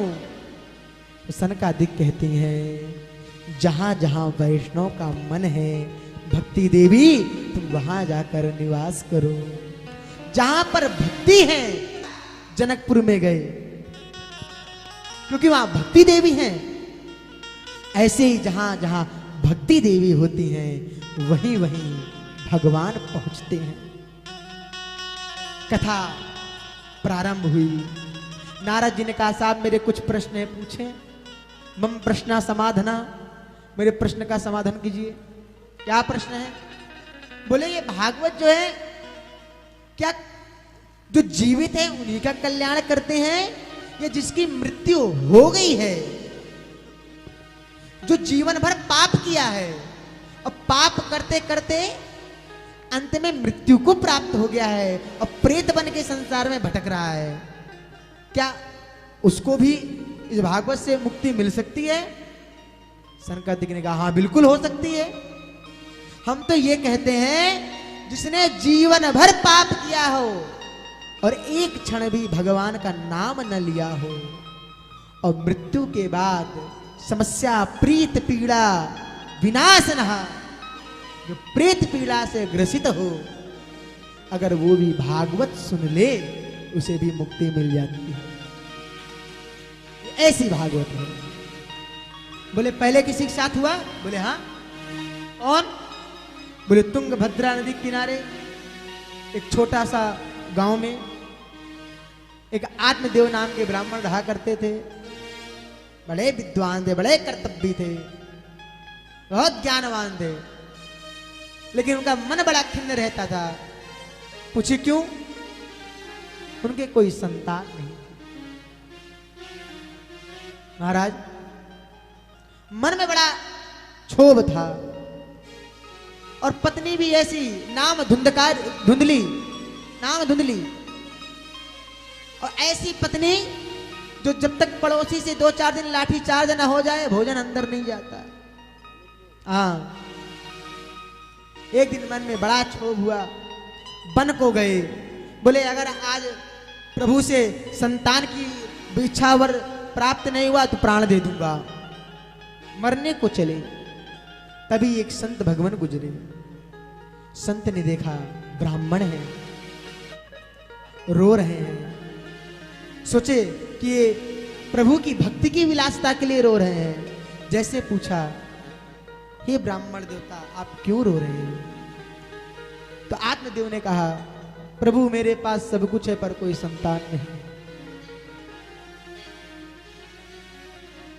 जैसे ही संत जी ने सुना कि संतान के लिए रो रहा है, संत ने समझाया, ब्राह्मण देवता हे आत्मदेव, इस संसार में जिस जिसको संतान प्राप्त हुई है, क्या वो कभी सुखी हुआ है? मैं तो कहता हूं दशरथ जी को भी संतान हुई, पर क्या वो सुखी हुए? पुत्र वियोग में मृत्यु हुई कि नहीं? बात मैं नंद बाबा की करूं तो उन्हें भी संतान की प्राप्ति हुई, पर कुछ ही दिनों पश्चात उन्हें पुत्र मोह को छोड़ना पड़ा। इस संसार में जिसको भी संतान हुआ है कोई सुख नहीं भोगा है। इस संसार में संतान माया मोह का बंधन है, इसमें क्यों लिप्त होना चाहते हो? आत्मदेव ने कहा, देखो महाराज, विद्वान हम भी हैं, आपसे ज्यादा प्रवचन करना आता है, हमें कुछ सुनना नहीं, मुझे संतान चाहिए। और अगर संतान नहीं मिली तो मैं आपके चरणों की सौगंध खाता हूं, आज ही अपने सर को पटक कर यहीं अपने मृत्यु को प्राप्त हो जाऊंगा। संत ने कहा, बड़ी मुसीबत आ गई सर पर, समझाने आया, बदले में ये तो ब्रह्म हत्या का पाप दे देगा। तो संत ने दिव्य दृष्टि से देखा तो आत्मदेव से कहा कि हे आत्मदेव, आपको इसी जन्म में नहीं बल्कि 7 जन्मों तक संतान ना होने का श्राप लगा है। अब तो आत्मदेव घबराया, बोला मैं तो एक ही जन्म के लिए रो रहा हूं, तो 7 जन्मों की ओर बता गए। सो अपना सर उठाया और महाराज संत के चरणों में दे मारा। अब तो खून बहने लगा। संत घबराए, कहीं ऐसा ना हो प्राण दे दे, श्राप लग जाए। तो अपनी भिक्षुका पेटिका से फल को निकाला और दिया, बोले जाकर पत्नी को खिला देना, संतान की प्राप्ति हो जाएगी। आत्मदेव प्रसन्न हुए, फल लेकर आए और अपनी पत्नी धुंधली को दिया, पर अपनी बहन के कहने पर उस फल को स्वयं ना खाकर गाय को खिला दिया और अपनी बहन की पुत्र को ही अपना पुत्र बता करके नाम धुंधकारी रख दिया। और जो फल उस गाय को खिलाया था उससे एक अद्भुत बालक ने जन्म लिया, जिसका तन पूरा मानव का था पर कर्ण गाय जैसे थे, तो नाम रख दिया गोकर्ण। बोलो गोकर्ण महाराज की जय हो। गोकर्ण रख दिया। पर जथा नामे तथा गुणे। आपको एक बात बताऊं, पहले नाम की बहुत बड़ी आकांक्षा होती थी। नामकरण 16 संस्कार में एक संस्कार होता था, नामकरण संस्कार होता था कि नहीं? जब बालक 3 वर्ष का हो जाए तो ब्राह्मण को बुला करके जात कर्म में ही नामकरण संस्कार कराया जाता था। और बच्चे का जो भी नाम रखा जाता था वो प्रभु के नाम पर होता था। है? बजरंग, राम, प्रेम, ये प्रभु के नाम पर। और जथा नाम है तथा गुणे, जैसा नाम वैसा काम, वैसा ही गुण होता था। पर आजकल के पुत्रों के नाम की बात का वर्णन मैं क्या करूं साहब। आजकल के बच्चों के नाम के शब्दों का कोई अर्थ ही नहीं है। बंटी है इसका कोई मतलब? बताना जरा। सिवटी, बबली आदि ऐसे ऐसे नाम आप आगे कथा में सुनेंगे। अजामिल ने अपने पुत्र का नाम नारायण रखा, तो दिन भर जीवन भर पापाचार किया, लेकिन अंत में नारायण बोलने से प्रभु की सदगति हुई। पर आपने अपने पुत्रों का नाम अगर बंटी, बबली, चिंटू, मिंटू रखा हो और यम की दूध कहीं लेने आया, आपने चिल्लाया बंटी, तो बज गई आपकी घंटी, कुछ नहीं मिलने वाला। हाँ साहब, यथा नामे तथा गुणे, जैसा नाम करेंगे वैसा काम पाएंगे। तो धुंधली ने कहा मेरा नाम धुंधली, तो मेरे पुत्र का नाम धुंधकारी। पर धुंधकारी साहब, गोकर्णा पंडितो ज्ञानी धुंधकारी महाखला। गोकर्ण तो साहब बहुत विद्वान निकले, धुंधकारी तो महाखल निकला। वैश्यागमन करने लगा, चोरी डकैती सारे कार्य को कृत्य करने लगा, माता पिता को मारने लगा। तो एक बार पिता पर प्रहार किया तो पिताजी मरने को चले, पर गोकर्ण पंडितो ज्ञानी, गोकर्ण ज्ञान पाए। गोकर्ण जी ने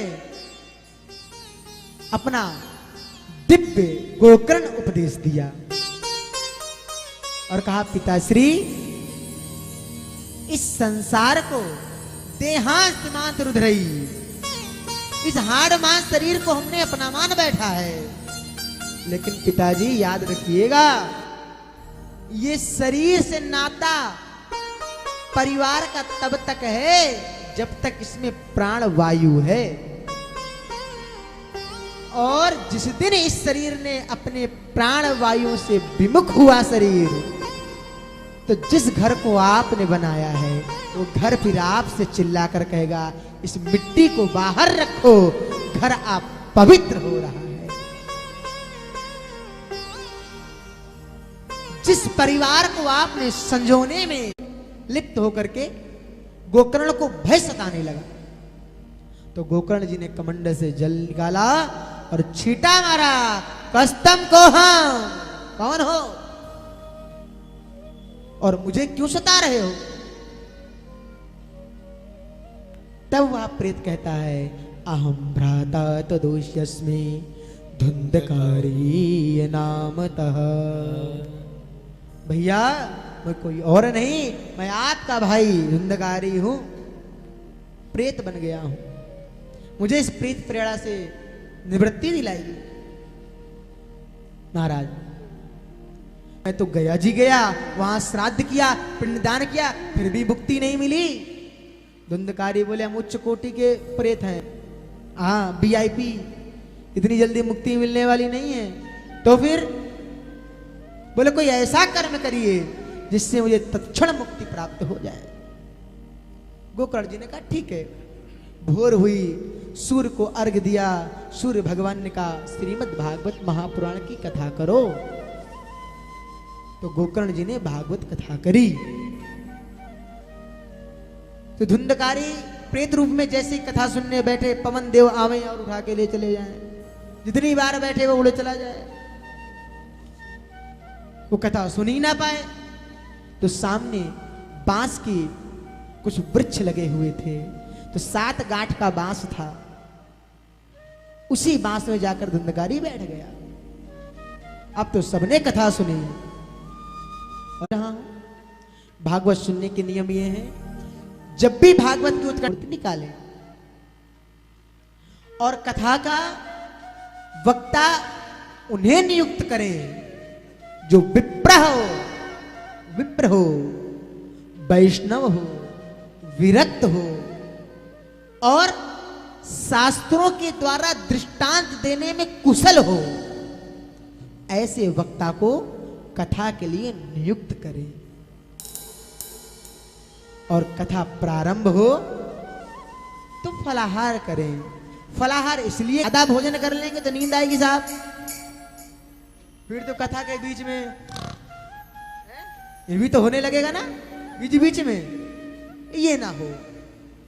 तो मैं तो कहता हूं आप फलाहार नहीं भोजन ही करें, पर इतना भोजन लें कि कथा में निद्रा देवी नहीं भक्ति देवी आए।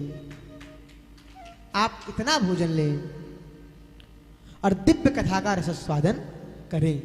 जो इस नियम के अनुसार भागवत जी की कथा को श्रवण करेगा उसे परमात्मा की सद्गति और परम धाम की प्राप्ति होगी। बोले भागवत भगवान की जय हो। भागवत श्रीमद् भागवत महापुराण के पद्म पुराण से निकले इस 6 अध्याय के महात्म को हमने और आपने सुना। अब आज की कथा यहीं पर विश्राम। कल भागवत के प्रथम स्कंद से प्रथम श्लोक में हम प्रारंभ करेंगे। कथा का समय ठीक 1 बजे से होगा। धर्म मंजरी के माध्यम से आप सब भी अपने गृह कार्यों से अतिशीघ्र निवृत्त होकर अपने टेलीविजन पर, अपने चलभास यानी मोबाइल पर फ्री होकर बैठ जाएं, हाथ में पुष्प अक्षत लेकर के। आप जहां पर भी हों वहीं से बैठ करके कथा का रसस्वादन करें। नहीं तो देखिए, आपको लगे समय मिलेगा तो करेंगे, तो ये जान लीजिए गृह कारज नाना जंजाला, पृथक पृथक बहु कार्य विशाला। ये गृह का कार्य जंजाल की तरह। सभी माताएं आगे आ जाएं। हो गई राधा रानी के। सभी माताएं आगे आ जाएं। सभी माताएं। अब आज प्रथम दिन देखें कि आपके यहाँ भागवत की कथा में किस प्रकार भक्ति देवी नृत्य करती हैं। मैं उस भक्ति देवी को तो नहीं देखा, पर आप सब में भक्ति देवी को देख रहा हूं। तो आइए झूम के भक्ति देवी का स्वागत करें, भागवत जी का स्वागत करें। और कहना है काटू वाले श्याम से, आ गया मैं सारी दुनिया, आ गया मैं दुनियादारी सारी बाबा छोड़ के, लेने आ जा काटू वाले दिंगस के इस मोड़ पे, लेने आ जा काटू वाले दिंगस के इस मोड़ पे। आ गया मैं दुनियादारी सारी बाबा छोड़ के, आ गया मैं दुनियादारी सारी बाबा छोड़ के, लेने आ जा काटू वाले दिंगस के उस मोड़ पे, लेने आ जा काटू वाले दिंगस के उस मोड़ पे।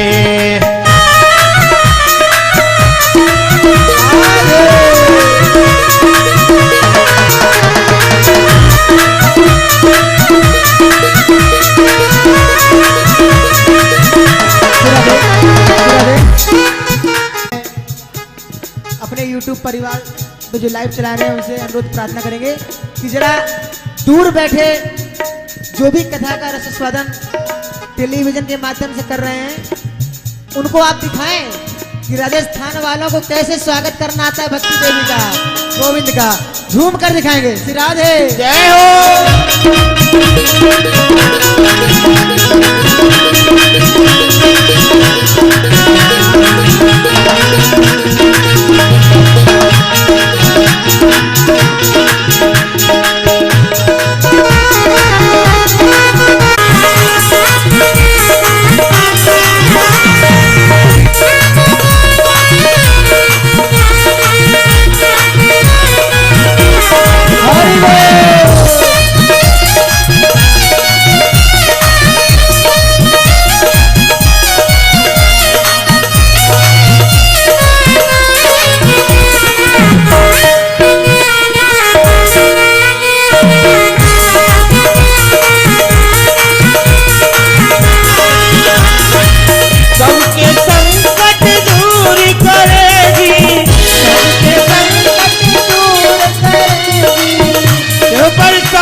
बजाओ बजाओ बजाओ राधा नाम की तारी, बजाओ राधा नाम की तारी,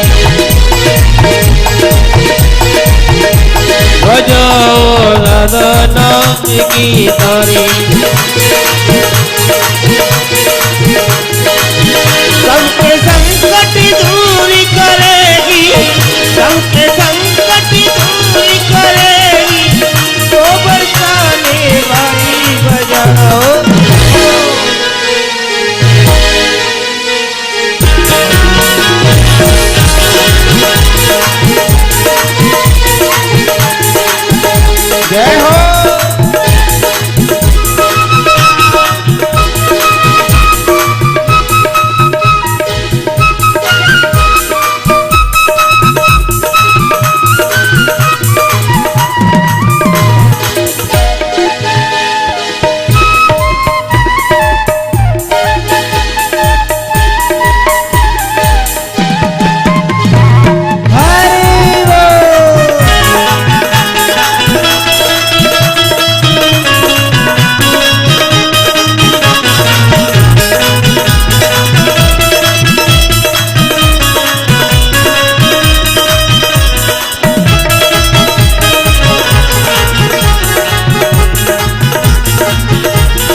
करोगी लगाई गो नैनन में जाम समाई गो मोहे प्रेम करोगी लगाई गो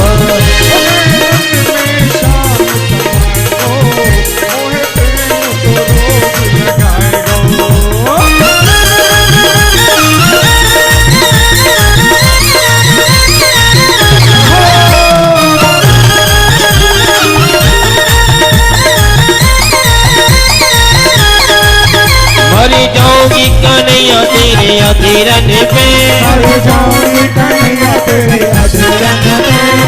जाऊंगी कन्हैया तेरे अधीरन पे सपने में हंस बतलाई गो मोहे प्रेम करोगे लगाई गो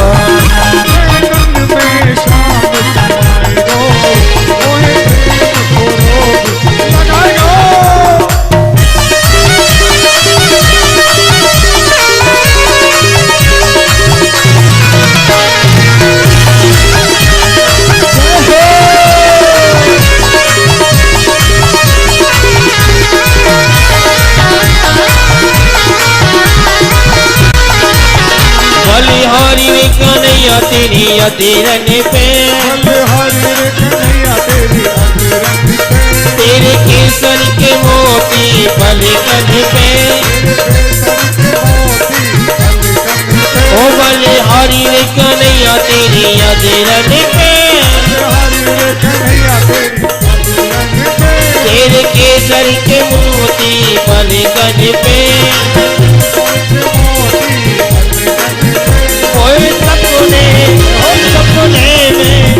सपने में भजन सुनाए गो मोहे प्रेम करोगी लगाए गो श्याम समाए गो मोहे प्रेम करोगी लगाए गो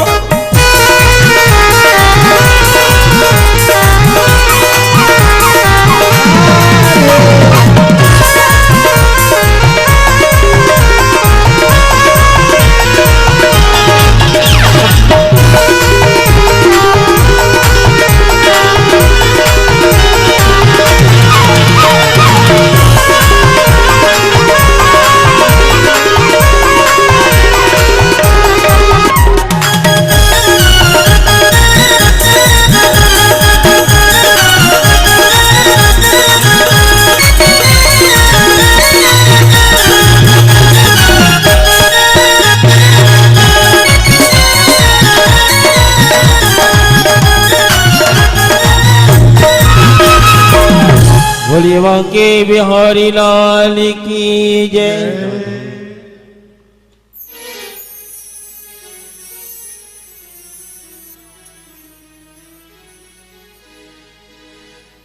श्री राधे। भारत भूमि की यह पवित्र माटी भगवान राम कृष्ण एवं माँ गंगा यमुना की गोद में भक्ति ज्ञान वैराग्य को अपलावित करने वाली यह भारत भूमि की पवित्र माटी, इसी पवित्र माटी में सूचना प्रदान कर दी जाएगी। इसी के साथ साथ मुख्य यजमान जो हैं वो कृपया मंच पर आए एवं पूजन अर्चन करेंगे। मुख्य यजमान आप श्री मंच पर आए एवं भगवान श्री के झांकी का पुष्पाहार से पूजन वर्जन करेंगे। इसी के साथ साथ मुख्य यजमान जी हैं, इन श्री के माध्यम से आप सभी भक्त वृंद श्रवण कर रहे हैं यह दिव्य पतित पावनी मोक्षदायिनी श्रीमद् भागवत कथा ज्ञान गंगा। आप सभी भक्त वृंदों की जो प्रसाद की व्यवस्था है वो बाहर मिलने का समय सुनिश्चित किया गया है, वो प्रायः 9 बजे से 11 बजे तक है। आप सभी भक्त वृंदों को जो भी गृह कार्य, कुंडली कार्य एवं अन्य आदि क्लेश हैं, गृह शांति इत्यादि आदि जानकारी प्राप्त करने हेतु एवं धर्म मंजरी सेवा संस्थान के इत्यादि जानकारी प्राप्त करने हेतु, गौशाला की जानकारी, संपूर्ण जानकारी प्राप्त करने हेतु आप पूज्य महाराज श्री जी से मिलने का जो समय सुनिश्चित किया गया है वो प्रायः 9 बजे से 11 बजे तक है। आप सभी यदि पूज्य महाराज श्री जी से मिलने के इच्छुक हैं तो प्रायः 9 बजे से 11 बजे तक पांडाल परिसर में पूज्य महाराज के मिलने का जो समय सुनिश्चित हुआ है वो प्रायः 9 बजे से लेकर 11 बजे तक है।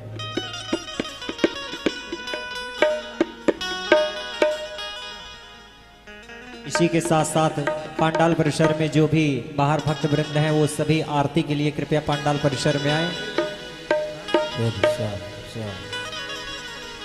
और जो भी अपने पूर्वजों के निमित्त मूल पाठ का जो समय सुनिश्चित किया गया है वो प्रायः 8 बजे से दोपहर 12 बजे तक है।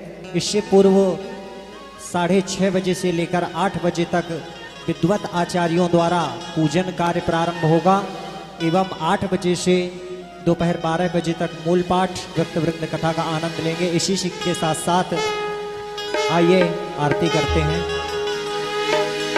बाके बिहारी तेरी आरती गाओ, बाके बिहारी तेरी आरती गाओ, कुंज बिहारी तेरी आरती गाओ,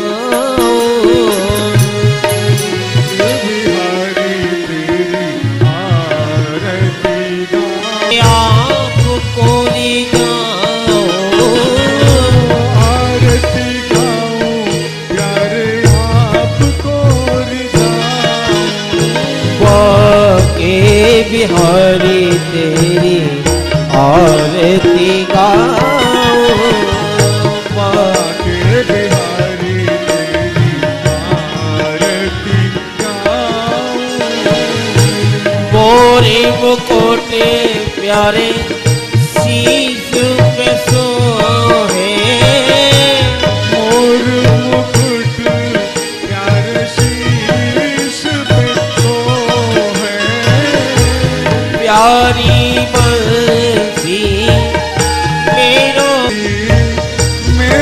मन है, जा बंसी पे बलिहारी में जाओ, बाके बिहारी तेरी आरती का प्यारी, चरणों से निकली है गंगा प्यारी, जिसने सारी दुनिया तारी, जिसने सारी दुनिया तारी, उन्हें चरणों के दर्शन पाओ, बाके बिहारी तेरी आरती गाओ, प्यासी दास के नातिया हो, व्यास दास के नाथ आप हो, सुख दुख जीवन प्यारे साथिया